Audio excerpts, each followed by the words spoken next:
मोहतरम नाजरीन, अस्सलाम वालेकुम रहमतुल्लाहि वबरकातुहू। अब हम इस वीडियो में काफ गाफ को दो चश्मी हे जोड़कर देखेंगे कि वो लफ्ज़ का तलफ़ुज़ कैसे बनता है। आइए इसको जोड़ने पर देखिए, मैं पहले सीधे ख़त वाला काफ और गाफ लिख रहा हूँ।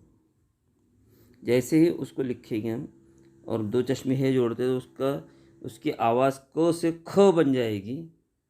और जब गाफ को दो चश्मे हे जोड़ते हैं तो आवाज़ घ हो जाती है, ग की बजाय। अभी मैं उन्हीं को ख और घ को दायरे नुमा शक्ल के साथ लिख रहा हूँ, जो अभी राइज कम है लेकिन लिख सकते हैं। अब देखिए, मैं ख को रे और या जोड़ के खरिया लिख रहा हूँ।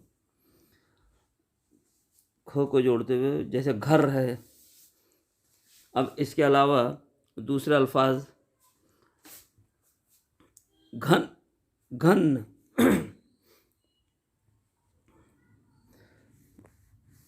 एक है रख रखाव, जो अक्सर हम बोलते हैं रख रखाव।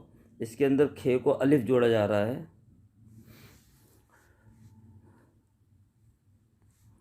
अब ये मीम या के साथ फिर मैं घ जोड़ रहा हूँ, उसको अलिफ जोड़कर मेघालय लफ्ज़ बनेगा।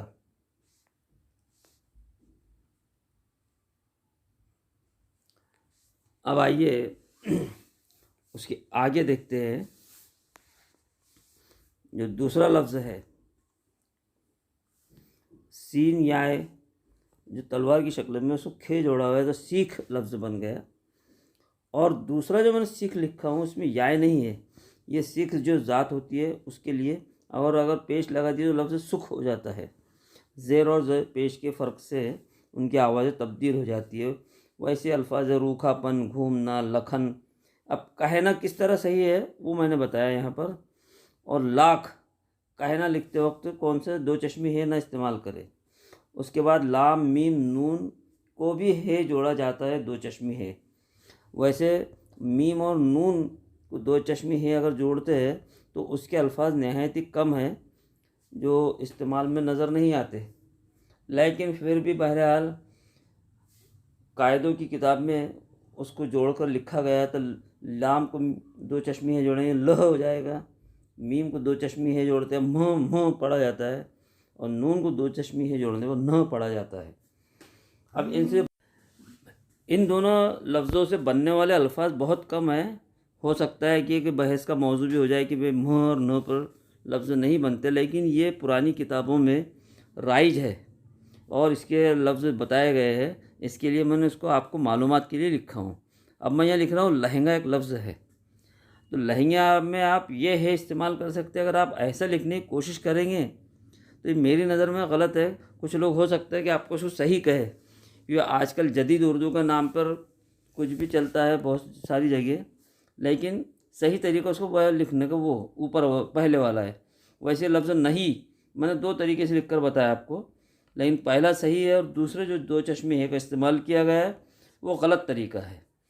हमारा मकसद है सही उर्दू लिखने की कोशिश करना। मैंने न का इस्तेमाल करके एक लफ्ज़ लिखा है कान्हा।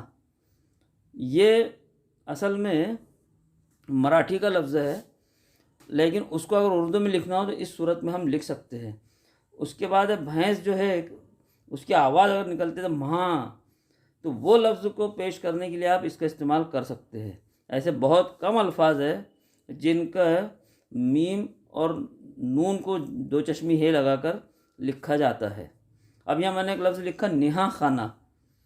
ये लिखने का सही तरीका, अगर आप इसको दो चश्मे हे के साथ लिखेंगे तो ये उसका गलत तरीका हो जाएगा। बहुत से लोग उसको अगलात को भी राइज कर देते हैं।